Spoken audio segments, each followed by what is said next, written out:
اور دونوں شاملی میں ہیں، تو دونوں سرمایہ دار آدمی، اب دونوں ان کے پاس کیا ہے، 200-400 آدمی کام کر رہے ہیں کھیت میں، فیکٹری میں، ان کے ٹرانسپورٹ پہ 100-200 آدمی کام کر رہے ہیں، یہ سارے کام کتنا کریں گے؟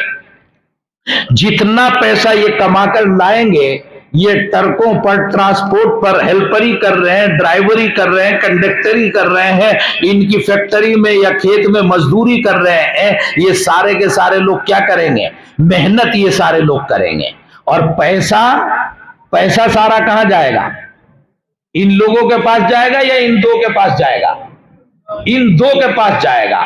تو یہ سرمایہ دار یہ کہلائیں گے، پیسے والے، کرنسی والے، مالدار لوگ یہ دو کہلائیں گے، اور باقی کیا ہوں گے؟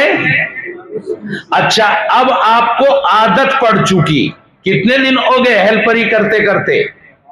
5 سال 10 سال ہو چکے، اب آپ دوسرا کام نہیں کر سکتے، اب آپ دوسرا کام نہیں کر سکتے۔ آپ کو یہ دیتے تھے یومیہ 500 روپے مزدوری، 5 سال کے بعد 500 روپے کی حیثیت ہو گئی 250 روپے کی۔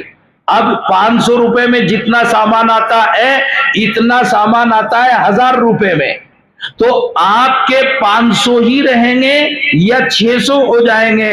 اب ہونے چاہیے تھے آپ کے 1000 روپے، لیکن آپ کے 1000، ان کو 1 کروڑ بچ رہے تھے سالانہ، ان کو بچ رہے ہیں اب 2 کروڑ روپے اسی کاروبار سے، ان کو بچ رہے تھے 1 کروڑ، ان کو بچ رہے ہیں اب 2 کروڑ روپے، اور ان کے جو مزدور ہیں ان کا بڑھنا چاہیے تھا 500 سے 1000، ان کے یا تو 500 ہی رہ گئے یا زیادہ 600 ہو گئے۔ اب ان کی 600 میں ضروریات تو پوری ہوتی نہیں، تو 600 ہو کر بھی آج ان کا ہونا چاہیے تھا 1000، 400 روپے کے نقصان میں چل رہے ہیں یا 100 روپے کے نفع میں چل رہے ہیں؟ 400 روپے کے نقصان میں، حالانکہ کہنے کے لیے ان کے 100 روپے بڑھ بھی چکے ان 5 سال میں، لیکن حقیقت میں وہ 400 روپے کے خسارے میں چل رہے ہیں، یہ 400 روپے کے نفع میں چل رہے ہیں، یہ ڈبل ہو چکے اور وہ نیچے چلے گئے۔ تو ہوگا یہ کہ مزدور طبقہ، عام طبقہ، پبلک کے لوگ وہ غریب سے غریب تر ہوتے چلے جائیں گے، اور یہ سرمایہ دار جو چند لوگ ہیں، سرمایہ تو چند لوگوں کے ہاتھ میں ہوگا نا، یہ سرمایہ دار، مالدار سے مالدار، یہ کون ہے؟ امبانی، یہ کون ہے؟ اڈانی۔ تو یہ امبانی العلماء، اڈانی العلماء، یہ سرمایہ دار ہوتے چلے جائیں گے، اور ہم تم کیا ہوں گے؟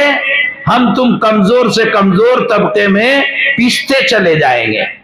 اور اب ہماری پڑ چکی عادت، ہم دوسرا کچھ کر بھی، جو کھیت میں کام کرتا تھا وہ کھیت میں کام کرتا ہے، جو نٹ وولٹ ٹائٹ کرنے کا کام کرتا تھا نٹ وولٹ ٹائٹ کرتا ہے، اور جو ہے ہوا بھرنے کا کام کرتا تھا ہوا بھرنے کا کام کرتا ہے، جو ہیلپری اور بوریاں اٹھا کے لادنے کا کام کرتا ہے، جو ڈرائیونگ کا اور کنڈکٹری کا کام کرتا تھا کام کرتا ہے، تو ہم کام وہی کریں گے۔ اچھا، اور یہ جو سرمایہ دار لوگ ہیں، ان کے اوپر کوئی قانون جو ہے گورنمنٹ لاگو نہیں کرے گی، گورنمنٹ کوئی قانون لاگو نہیں کرے گی۔ کیوں؟ اس لیے کہ ان کا اپنا سرمایہ ہے، انہوں نے اپنے آپ سرمایہ پیدا کیا ہے، اپنی عقل سے، اپنی چالاکی سے، اپنی ہوشیاری سے، تو گورنمنٹ نے ان کو کچھ دیا نہیں ہے۔ جب دیا نہیں تو گورنمنٹ نہ ان سے کچھ لے گی نہ ان کو ٹوکے گی۔ اب ہوتا یہ چلا گیا کہ جناب سرمایہ دار وہ تو تھوڑے سے ہیں، تو وہ سارے کے سارے اور مالدار ہوتے چلے جا رہے ہیں، اور باقی سارے لوگ غریب سے غریب ہوتے چلے جا رہے ہیں۔ اب یہ غریب کیا کریں؟ سرتاج کو کرنی ہے شادی، اس کا بیوی مانگتا ہے مہر، پیسہ مانگتا ہے اس کا بیوی، تو اب پیسہ کہاں سے لائے؟ اور شادی بھی ضروری ہے، تو اب پیسے کی ضرورت پڑی اس کو، 85,000 روپے چاہیے، 85,000 روپے چاہیے، لیکن 50,000 روپے زندگی میں نہیں مل سکتے۔ کیوں؟ اس لیے کہ 600 روپے کی مزدوری چل رہی نا ابھی، اور گھر کا خرچہ وہ 800 روپے کا ہے، امی کا ہے، ابو کا ہے، خود کا ہے، بھائی کا ہے، بہن کا ہے، جو بھی اخراجات ہیں وہ 800 روپے کے ہیں، تو یہ تو 200 روپے یومیہ نقصان میں جا رہا ہے، یہ پیسے اکٹھے کیسے کر سکتا ہے؟ دنیا کہتی رہے کہ بیوقوف آدمی روزانہ کچھ تو بچا کے چلتا، ارے کہاں سے بچا کے چلتا؟ پیٹ میں روٹی ڈالتا یا نہیں روٹی ڈالتا؟ روٹی کے علاوہ تو بچا ہی نہیں پیسہ، انہوں نے سرمایہ داروں نے دیا ہی نہیں، انہوں نے تو صبر کی تلقین کی ہمیشہ، تو انہوں نے جو ہے زہد اور تقوی کی گفتگو کی ہمیشہ، انہوں نے سوکھے ٹکڑے کھا کھا کے دین کا اور دنیا کا کام کرنے کی ترغیب دی ہمیشہ۔ تو یہ تو اس طرح کے لوگ ہیں، یہاں سے پیسہ ملا، آج سرتاج کو 50,000 روپے کی ضرورت ہے، کہاں جائے گا؟ بیمار ہو گیا، علاج کرانا ہے، 50,000 روپے کی ضرورت ہے، مجبوری آخری درجے کی ہے، چھوڑ دو شادی بھی، ہڈی ٹوٹ گئی، سمجھے نہیں، 50,000 روپے کی ضرورت ہے، دماغ کی رگ متاثر ہو گئی، 50,000 کی ضرورت ہے، کہاں جائے گا؟